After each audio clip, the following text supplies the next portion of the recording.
सारे कर लो तब आप फुल लेंथ में आओ। और साथ में विजन 365 भी पढ़ते रहना, क्योंकि आप जो है विजन 365 साल भर का करंट आपने अगर पढ़ा होगा तभी आप उसके फुल लेंथ में नंबर ठीक ठाक आ सकते हैं। अगर आपने नहीं पढ़ा तो फुल लेंथ में नंबर कम आएंगे तो आप हतोत्साहित होंगे, डिमोटिवेट होंगे। इसलिए आपको ये चीजें पढ़नी है। अगर कम नंबर भी वैसे भी आ रहे हैं तो आपको परेशान नहीं होना। कम नंबर के मतलब अगर कम नंबर आ रहे हैं तो आपको बहुत खुश होना चाहिए। खुश इसलिए होना चाहिए कि आपको सीखने का मौका मिल रहा है। अभी तो हमारे पास 50 दिन है लगभग। 50 दिन में अगर हम अभी बहुत दिन 50 दिन बहुत होते हैं दोस्तों। पहले के शुरू आज से 10 साल पहले जब बच्चे तैयारी करते थे तो साल भर मेंस की तैयारी करते थे, लगभग 2 महीने पहले तैयारी करते थे प्री की। अब लेकिन इधर यूपीएससी ने प्री को थोड़ा टफ किया है तो इसलिए लोग थोड़ा सा पहले से प्री निकल भी नहीं रहा हिंदी माध्यम का, इसलिए पहले से लगते हैं।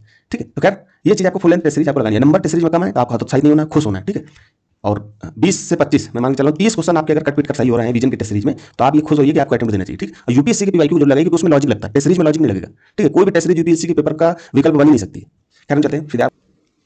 हेलो दोस्तों, अशोक का इसमें आपका स्वागत है। दोस्तों आज डे 58 है, 58 है और डेली टारगेट में आज हम कुछ टारगेट्स आपको देंगे जिसको आपको पूर्ण करना है। ठीक है दोस्तों, तो बहुत जल्दी आपका सिलेबस लगभग समाप्त होने वाला है। 7 डेज और बचे हुए हैं। इस 7 डेज में ही आपको पूर्णतः समाप्त हम करवा देंगे।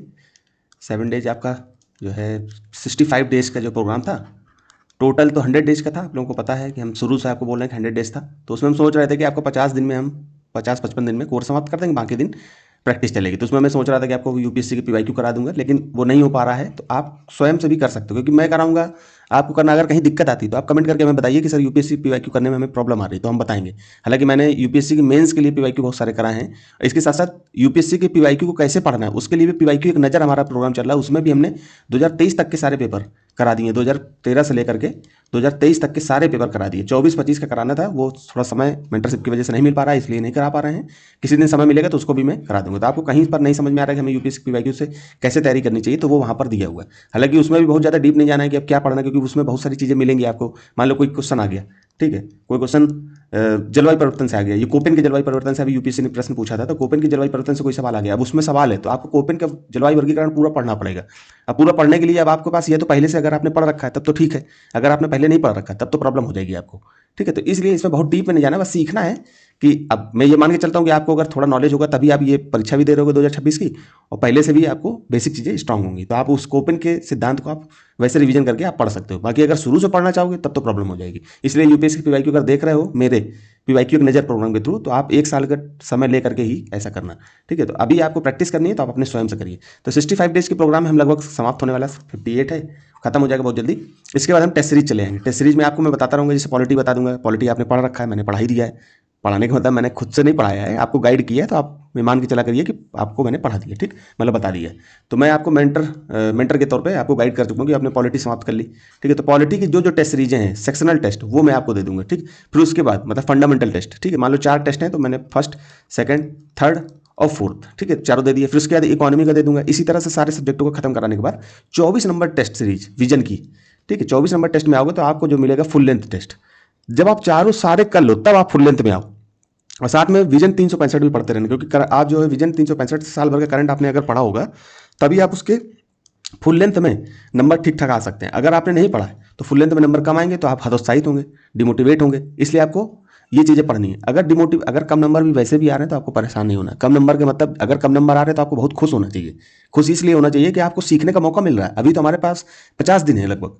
अब 50 दिन में अगर हम अभी बहुत दिन है, 50 दिन बहुत होते हैं दोस्तों। पहले के शुरू आज से 10 साल पहले जब बच्चे तैयारी करते थे तो साल भर मेंस की तैयारी करते थे, लगभग 2 महीने पहले तैयारी करते थे प्री की। अब लेकिन इधर यूपीएससी ने प्री को थोड़ा टफ किया है तो इसलिए लोग थोड़ा सा पहले से प्री निकल भी नहीं रहा हिंदी माध्यम का, इसलिए पहले से लगते हैं। ठीक है, तो खैर ये चीज़ आपको फुल लेंथ टेस्ट सीरीज आपको लगानी है। नंबर टेस्ट सीरीज में कम है तो आपको हतोत्साहित नहीं होना है, खुश होना है। ठीक है, और 20 से 25 मैं मान के चल रहा हूँ 30 क्वेश्चन आपके अगर कट पीट कर सही हो रहे हैं विजन की टेस्ट सीरीज में, तो आप ये खुश होइए कि आपको अटेम्प्ट देना चाहिए। ठीक, और यूपीएससी के पीवाईक्यू को जरूर लगाइए, क्योंकि उसमें लॉजिक लगता है, टेस्ट सीरीज में लॉजिक नहीं लगेगा। ठीक है, कोई भी टेस्ट सीरीज यूपीएससी के पेपर का विकल्प बन ही नहीं सकती है। खैर हम चलते हैं सीधे आपको टॉपिक देते हैं। तो आपको मैंने पाइप एंड सिस्टम दिया था, पानी और टंकी। अब आपको सिंपल इंटरेस्ट देना है। ठीक है, इनको तेजी से खत्म करिए, बहुत ज़्यादा इंपॉर्टेंट नहीं है। कंपाउंड इंटरेस्ट भी आपको समाप्त करना है, तो इसको भी बहुत तेजी से कल समाप्त कर लेंगे। ठीक है, तो आपको सिंपल इंटरेस्ट आज खत्म करना है। 10 कॉम्प्रिहेंशन की प्रैक्टिस आपको करनी है। समय करीब है तो 10 से नीचे आपको बात ही नहीं करनी। पहले तो मैं 5 बोल देता था, अब आपको सिर्फ 10, 10 मतलब 10। ठीक है, तो इसको आपको समाप्त करना है। इसके साथ इकोनॉमी हमने 10 टॉपिक तक पहले कर लिए थे, अब आपको दोबारा मैंने औद्योगिक क्षेत्र तक दिया था ये टॉपिक। इसके बाद आज आपको गरीबी पढ़ना, पॉवर्टी। ठीक है, इसके इंडेक्स आते हैं। ठीक है, मल्टी डायमेंशनल पॉवर्टी इंडेक्स, ये आपका यूएनडीपी के द्वारा भी किया जाता है, यूएनडीपी और प्लस के साथ साथ ऑक्सफोर्ड यूनिवर्सिटी। ठीक, मैंने शायद कल कुछ बताया था इससे रिलेटेड। एक एमपीआई नीति आयोग भारत में जारी करता है। ठीक है, तो इसमें कितने यूएनडीपी जो जारी करता है उसमें कितने आपके आयाम होते हैं, ठीक है, इसको देखना है कि इसमें मान लो 10 संकेतकों को इस्तेमाल किया जाता है, तो नीति आयोग कितने करता है, नीति आयोग 12 करता है, तो 12 में 2 एक्स्ट्रा कौन से करता है, तो उसके बारे में भी आपको पता होना चाहिए। ठीक है, अंतर पता होगा तो आप क्वेश्चन में अगर कोई ऑप्शन दिया जा रहा है, कथन दिया जा रहा है, तो आप उसको काटने की स्थिति में होंगे, तो आपको गरीबी खत्म करनी है। ठीक गरीबी खत्म कर दोगे तो बहुत अच्छी बात है। आज आपको टॉपिक गरीबी का खत्म करना है। ठीक, फिर इसका समावेशी विकास, निवेश मॉडल, अंतर्राष्ट्रीय संगठन, ये हम कर लेंगे। फिर इसके साथ साथ आपको मैंने जो है इसमें हिस्ट्री में आपका सब कुछ समाप्त हो गया था। मध्यकालीन भारत में ओल्ड एनसीईआरटी में चल रहे थे, तो ओल्ड एनसीईआरटी भी आपको आज समाप्त करना है। तो आज आपको करना है मराठों का उत्कर्ष और मुगल साम्राज्य का पतन और विघटन। यहीं पर से आप आधुनिक भारत को भी रिवाइज कर सकते हो। हालांकि आधुनिक भारत आपने पढ़ लिया है, जैसे आप इसको खत्म करोगे तो आधुनिक भारत भी यहीं से शुरुआत होते हुए दिखाई देगा। कभी कभी आधुनिक भारत की शुरुआत ही मुगल साम्राज्य के पतन से ही स्टार्ट करके लोग पढ़ाते भी हैं। ठीक है, तो यहीं पर आपको 2 मराठों का उत्कर्ष और मुगल साम्राज्य का पतन, ये 2 चीजें आपको समाप्त करनी है। ठीक है दोस्तों, तो फिर यही तक रखते हैं दोस्तों, धन्यवाद।